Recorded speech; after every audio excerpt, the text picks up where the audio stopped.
about Lee Griffiths and his ankle injury to begin with. What's the latest on that front, please? Yeah, he's a little bit sore, to be honest. He hasn't done too much training since last weekend, so we'll give him up till tomorrow, see how he is. If it's any type of risk, we won't play him, but we're hopeful that he might have a little chance.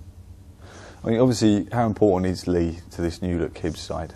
He's important, but I mean, it's like everything. If to improve as a team, you've got to have people that can come in and replace him if he's not there, not available. So, if he doesn't make it, then it gives someone else an opportunity to come and play in the team.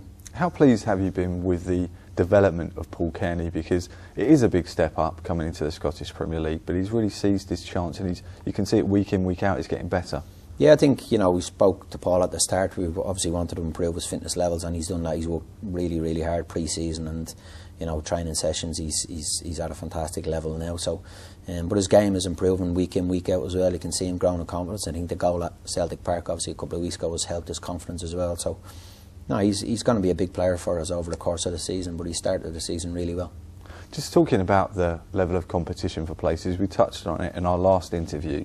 It's just incredible now, isn't it? The amount of quality. I mean, you left Shefki Kucci out, 65 caps for Finland, and he didn't even make the bench last weekend. Is this one of the strongest squads you've ever worked with? Yeah, it's a strong squad. I think there was probably twofold with Shefty, is that the fact that he might have played for a few minutes, and so we sort of worked him on Saturday morning and then gave him a day off on Sunday, worked him on Monday, and he played on Tuesday for the reserves, and we've worked him. So it's trying to balance it to make sure we get him enough training that his fitness levels improve. We're also getting him a bit of game time as well to help his sharpness. So, but we have that now. That's what we have. There might be weeks where people don't make the bench, and that's the competition we need to have in the place. And the players that are playing at the moment need to know that if their level of performance drops to a point where there's somebody of real quality that can come in and play.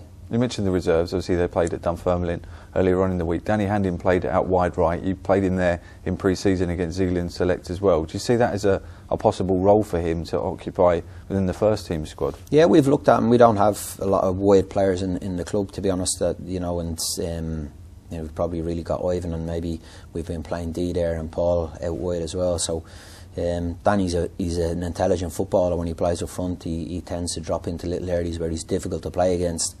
And he uses the ball quite well, So, and the other thing he has, he's got a knack for and an eye for goal, to being, particularly when he's playing on the wide areas, being at the back post and crosses come in. So it's something we looked at. We thought he's done quite well there, like you say, away in Zealand, And again, the other night I thought he's probably one of our better players. So no, it is. And again, he's a young player.